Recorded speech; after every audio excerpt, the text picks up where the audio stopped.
മക്കളെ, ഇന്ന് നമുക്ക് ജബ് ഹം ധീരെ ചൽത്തെ ഹെ എന്ന എലൻ ഷായുടെ യാത്രാ വിവരണത്തിൻ്റെ ടെക്സ്റ്റ് ബുക്ക് ആക്ടിവിറ്റിയും ക്വസ്റ്റ്യൻ ആൻസറും നോക്കാം. ഒന്നാമത്തെ ക്വസ്റ്റ്യൻ, മേരെ പാസ് ആക്കെ വലാവ കോയി ജവാബ് നദ ലേഖക് കെ ഇസ് കഥൻ കാ താത്പര്യ ക്യാ ഹെ. ആൻസർ നോക്കാം. ഉൻകോ എന്നിടത്ത് ലേഖകോ എന്ന് എഴുതണം കേട്ടോ. ലേഖകോ, ലേഖകന്, ലേഖകോ, ലേഖക് കോ. ഇവിടെ ലേഖകോ എന്ന് എഴുതണേ. ഈ ഭാഗത്ത് ലേഖകോ ഇസ് കലാ തിയേറ്ററോക്കെ പ്രതി പൂർണ്ണ സഹമത്ത് ഓർ ഉത്സുകതി.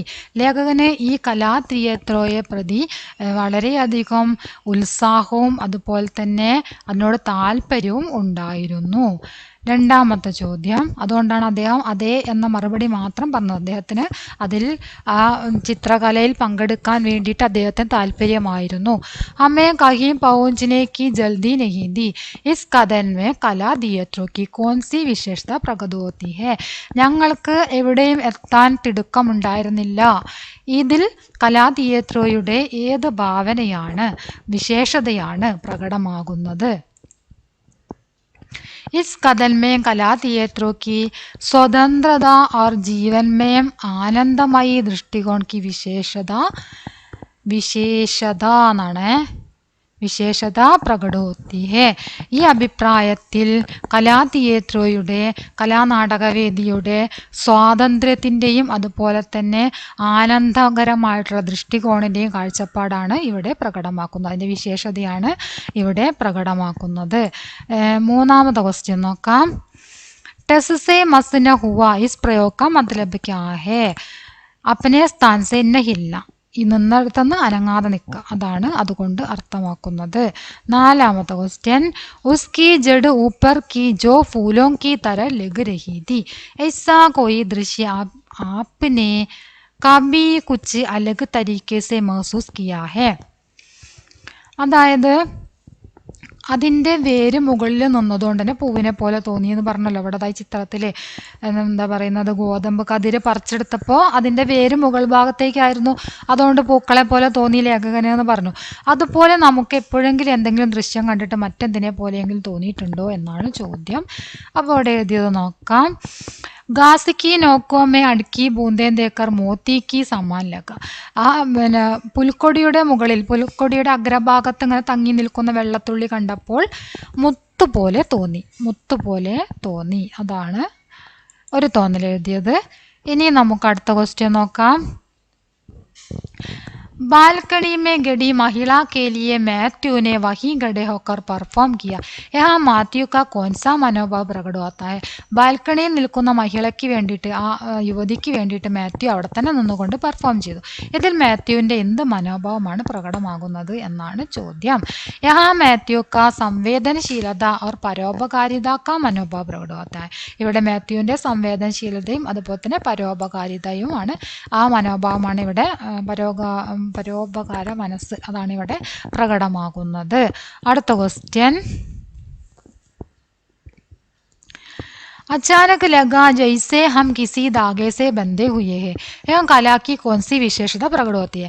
പെട്ടെന്ന് ഞങ്ങൾക്ക് തോന്നി ഞങ്ങളെല്ലാവരും ഒരു ചരടിൽ ബന്ധിക്കപ്പെട്ടവരാണോ എന്ന് തോന്നി. ഇവിടെ എന്ത് വിശേഷതയാണ് പ്രകടമാക്കുന്നത്. കലാക്കി സർവ്വവ്യാപകത और സാമൂഹികത की विशेषता प्रकट होती है. അടുത്ത ക്വസ്റ്റ്യൻ, लास्ट क्वेश्चन ആണ് ഇതിലെ. लेखक को अब पहले पेड़ का चित्र बनाने का मन नहीं था पर बाद में बनाने लगा. क्यों. ലേഖകൻ ആദ്യം ആ മരത്തിൻ്റെ ചിത്രം വരയ്ക്കാൻ തോന്നിയിരുന്നില്ല, പക്ഷെ പിന്നീട് വരയ്ക്കാൻ തുടങ്ങി. എന്തുകൊണ്ട്.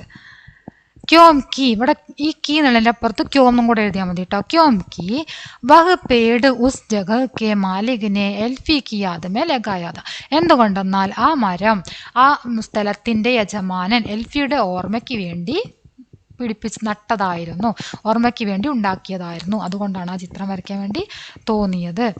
അടുത്തത്, കത്രീനയുടെ ഡയറി എഴുതാനാണ് അടുത്ത ചോദ്യം. അതിനു മുമ്പ് ഘടനാവോകോ ക്രമബന്ധ് കരയും എന്ന് പറഞ്ഞിട്ടൊരു ക്വസ്റ്റ്യൻ ഉണ്ട്. പക്ഷേ ഇതെല്ലാം ക്രമത്തിൽ തന്നെയാണ്, അത് ഓർഡറായിട്ട് തന്നെയാണ് തന്നിരിക്കുന്നത്. നിങ്ങൾക്ക് ടെക്സ്റ്റ് ബുക്കിൽ ക്വസ്റ്റ്യൻ ആയിട്ട് തന്നത് തന്നെ എന്താ ഓർഡറായിട്ടാണ്. അപ്പോൾ അവർ ക്വസ്റ്റ്യൻ തന്നതിൽ എന്തെങ്കിലും മിസ്റ്റേക്ക് പറ്റിയിട്ടുണ്ടാവാം എന്നാണ് തോന്നുന്നത്. ഇനി നിങ്ങളുടെ സ്കൂളിൽ ടീച്ചർ എങ്ങനെയാണ് പറയുന്നതും കൂടെ നോക്കുക. ഇത് ഓർഡറായിട്ട് തന്നെയാണ് ഉള്ളത്. നമുക്ക് നോക്കാം. മെട്രോമേ ലേഖകി മുലാഖാത്ത് ലുവാനാസെ ഹോന. മെട്രോയിൽ ലേഖകൻ ഈ ലുവാനയുമായിട്ട് കൂടിക്കാഴ്ച നടത്തുന്നു, ഒന്നാമത്തത്. ഫിയാക്കോയുടെ കൂടെ യാത്ര തുടങ്ങുന്നത്, രണ്ടാമത്തത്. നദീൻ്റെ അടുത്ത് എത്തിയപ്പോൾ ഫിയാക്കോ നിൽക്കുന്നത്, മൂന്നാമത്തത്. ക്രിസ്റ്റീന ഫിയാക്കോയ്ക്ക് വേണ്ടിയിട്ട് ആ നെല്ലിൻ്റെ എന്താ പറയുക, നെൽക്കതിരുകൾ കാണിച്ചു കൊടുത്തല്ലോ, അതാണ് നാലാമതായിട്ട് വരുന്നത്. ഗേത്തമേ ജാക്കർ, വയലിൽ പോയിട്ട് കത്രീന പാട്ട് പാടുന്നത്, അഞ്ചാമത്തത്.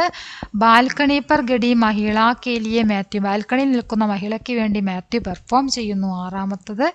ലേഖകക്കെ പേടുക്ക ചിത്രഗീഞ്ചിനേക്ക പ്രയാസ് കർണ, ലേഖകൻ ആ മരത്തിൻ്റെ ചിത്രം വരയ്ക്കാൻ വേണ്ടിയിട്ട് തയ്യാറെടുക്കുന്നതാണ് ലാസ്റ്റ്. അത് തന്നെയാണല്ലോ, ഇങ്ങനെ തന്നെയാണല്ലോ ഓർഡറായിട്ട് നമ്മൾ ബുക്കിൽ പഠിച്ചത് അല്ലേ. പാഠബുക്കിൽ നമ്മളിങ്ങനെ ഓർഡറായിട്ട് തന്നെയാണ് പഠിച്ചത്. അതുപോലെ തന്നെയാണ് ഇവിടെ ഓർഡറായിട്ട് തന്നെയാണ് തന്നിരിക്കുന്നതും. ഓക്കെ, അപ്പോൾ ഇതിനെ പ്രത്യേകം ഓർഡർ ആക്കാനില്ല. അപ്പോൾ നമുക്ക് അടുത്ത ക്വസ്റ്റ്യൻ നോക്കാം. കത്രീനയുടെ ഡയറി എഴുതാനാണ് പറഞ്ഞിരിക്കുന്നത്. അപ്പോൾ നമുക്ക് കത്രീനയുടെ ഡയറി എഴുതിയത് നോക്കാം. കത്രീന കി ഡയറി. ആജ് കാ ദിൻ അവിസ്മരണീയത, ഇന്നത്തെ ദിവസം അവിസ്മരണീയമായിരുന്നു. മേനെ അപ്പന ബഹത്തരീൻ പ്രദർശൻ കിയ, ഞാൻ എൻ്റെ ഏറ്റവും മികച്ച പ്രദർശനം തന്നെ കാഴ്ചവെച്ചു. ദർശകോ കി താലിയ മേര ആത്മവിശ്വാസ് ബഡായ, കാണികളുടെ കയ്യടി എൻ്റെ ആത്മവിശ്വാസം വർദ്ധിപ്പിച്ചു. കുർദിസ്ഥാൻ കെ അഷ്തി ഓർ ഇറാൻ കെ മെഹന്തി, മെഹന്തി ഇങ്ങനെ കൂടിയിട്ടാണ് കേട്ടോ. കുർദിസ്ഥാൻ കെ മെഹന്തിനെ സാജ് ബജാത്തെ ഹുയെ ഗാന ശുരു കിയാത്തോ, ഗാന ശുരു കിയാത്തോ സബ്, ഈ രണ്ട് സ്ഥലത്ത് സ്റ്റോപ്പ് ഇല്ല കേട്ടോ. കിയാത്തോ സബ് മസേ സെ ഉനക്കെ ആസ് പാസ് നാച്ചിനെ ലഗ, ഇവിടെയാണ് സ്റ്റോപ്പ് ഉള്ളത്. അപ്പം എന്താണ്, കുർദിസ്ഥാനിലെ അഷ്തിയും ഇറാനിലെ മെഹന്തിയും വാദ്യഘോഷങ്ങൾ മുഴക്കിക്കൊണ്ട് പാട്ട് പാടാൻ ആരംഭിച്ചപ്പോൾ എല്ലാവരും സന്തോഷത്തോടെ അവർക്ക് ചുറ്റും നൃത്തം ചെയ്യാൻ തുടങ്ങി. മേം ഇസ് പൽക്കോ ഹമേശ യാദ് കരുങ്കി, ഞാൻ ഈ നിമിഷം എന്നും ഓർമ്മയിൽ സൂക്ഷിക്കും. അതാണ് നമ്മുടെ കത്രീനയുടെ ഡയറി. ഇനി നമുക്ക് അടുത്ത ക്വസ്റ്റ്യനായിട്ട് വരുന്നത് മഹിളയും മാത്യുവും തമ്മിലുള്ള ബാത്ചിത്താണ്. മാത്യുവിനോട് മഹിള പറയുന്നു, എനിക്ക് നിങ്ങളുടെ പ്രോഗ്രാം കാണാൻ വരാൻ കഴിയുകയില്ല, എനിക്ക് നടക്കാൻ കഴിയുകയില്ല എന്നൊക്കെ പറഞ്ഞില്ലേ. ആ ഭാഗത്ത് നിന്ന് മഹിളയും മാത്യുവും തമ്മിലുള്ള ബാത്ചിത്താണ് കേട്ടോ. മാത്യു ക ബാത്ചിത്ത്, ഇവിടെ തായാണ് മാത്യു ക ബാത്ചിത്ത്. അപ്പോൾ നോക്കാം. മഹിള, ആപ്കാ പെർഫോമൻസ് കബ് ശുരു ഹോഗ, നിങ്ങളുടെ പെർഫോമൻസ് എപ്പോഴാണ് ആരംഭിക്കുന്നത്? മാത്യു പറയാണ്, ഇവിടെ മിസ്റ്റേക്ക് വന്നിട്ടുണ്ട്, നിങ്ങൾ ശരിയാക്കണം, ഇതുപോലെയാണ് വരും കേട്ടോ. മാത്യു 6 ബജെ ശുരു ആകുക, മാത്യു പറയാണ് 6 മണിക്ക് ആരംഭിക്കും. മഹിള, പർ മുജെ വഹാം ആ ന സക്തി, പക്ഷെ എനിക്ക് അങ്ങോട്ട് വരാൻ കഴിയുകയില്ല. മാത്യു ചോദിക്കുകയാണ്, ക്യോം, എന്തുകൊണ്ട്? മഹിള, മേ ചൽ ന സക്തി, എനിക്ക് നടക്കാൻ കഴിയുകയില്ല. മാത്യു, കോയി ബാത്ത് നഹീം ആപ്കെ ലിയെ മേ അബ് ഗാവുങ്ക, അത് സാരമില്ല, നിങ്ങൾക്ക് വേണ്ടി ഞാൻ ഇപ്പോൾ പാടാം എന്ന് മാത്യു പറയുന്നു. മഹിള, ധന്യവാദ്, അതാണ് നമ്മുടെ വാർത്താലാപ്. ഇനി അടുത്ത ക്വസ്റ്റ്യൻ, ജോ ചീസ് മുജെ പസന്ത് ഹേ മുജെ വഹി കർണേ രഹന, അതായത് എനിക്ക് എന്ത് കാര്യമാണോ ചെയ്യാൻ ഇഷ്ടമുള്ളത് അത് ചെയ്യണം എന്ന് നമ്മുടെ ഈ യാത്രാവൃത്തിൽ ലേഖകൻ ലാസ്റ്റ് പറയുന്നുണ്ട് അല്ലേ. അതിനോട് നിങ്ങൾ യോജിക്കുന്നുണ്ടോ? അതിനെക്കുറിച്ച് ടിപ്പണി എഴുതാനാണ് പറഞ്ഞത്. അപ്പോൾ നമുക്ക് നോക്കാം. यह कथन व्यक्ति की स्वतंत्रता और आत्म अभिव्यक्ति को दर्शाता है. ഇത് ഒരു അഭിപ്രായം ഒരു വ്യക്തിയുടെ സ്വാതന്ത്ര്യത്തിനെയാണ് സൂചിപ്പിക്കുന്നത്. यदि किसी व्यक्ति को कोई कार्य पसंद है और वह उसे करने में आनंद महसूस करता है तो, ഒരു വ്യക്തിക്ക് എന്തെങ്കിലും ഒരു കാര്യം ഇഷ്ടമാണ്, അത് ചെയ്യുന്നതിലൂടെ അവർക്ക് ആനന്ദം ലഭിക്കുന്നുവെങ്കിൽ വഹ കാര്യ കർത്തേ രഹന ചാഹിയെ, ആ കാര്യം അവർ ചെയ്യണം. इससे न केवल व्यक्ति को संतोष मिलता है बल्कि वह उस कार्य का बेहतर प्रदर्शन भी करता है.